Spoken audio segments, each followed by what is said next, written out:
హైదరాబాద్ను వణికిస్తున్న భారీ వర్షం. అవును, హైదరాబాద్లో దంచి కొడుతున్న భారీ వర్షం. వర్షాలైతే భయంకరంగా దంచి కొడుతూ ఉన్నాయి హైదరాబాద్లోని. సో భారీగా వర్షం అయితే పడుతూ ఉంది. హైదరాబాద్లోని భారీగా వర్షాలు అయితే వస్తూ ఉన్నాయి. వాతావరణ శాఖ హెచ్చరికలు అయితే జారీ చేసింది.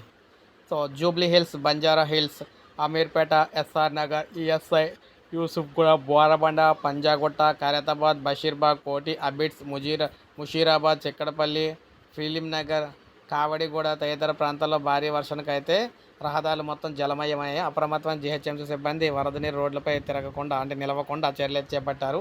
భారీ వర్షానికి వాహనదారులు, పాదచారులు ఇబ్బంది అయితే పడుతూ ఉన్నారు. రాగల 3 రోజుల పాటు అతి భయంకరమైన వర్షాలు అయితే ఉండబోతున్నాయి అన్నమాట. కొన్ని జిల్లాల్లో ఉరుములు మెరుపులతో కూడిన వర్షాలు కూడా పడే అవకాశం అయితే ఉందని చెప్తున్నారు. సో మొత్తం మీద చూసుకున్నట్లయితే తెలంగాణలో అదేవిధంగా హైదరాబాద్కు అతి భయంకరమైన వర్షాలు అయితే రాబోతున్నాయి. అప్రమత్తంగా ఉండాలి ప్రతి ఒక్కరు కూడా. ఒక లైక్ చేయండి, సబ్స్క్రైబ్ చేసుకోవద్దు, మన ఛానల్ సబ్స్క్రైబ్ చేసుకొని ఫాలో అవుతానండి.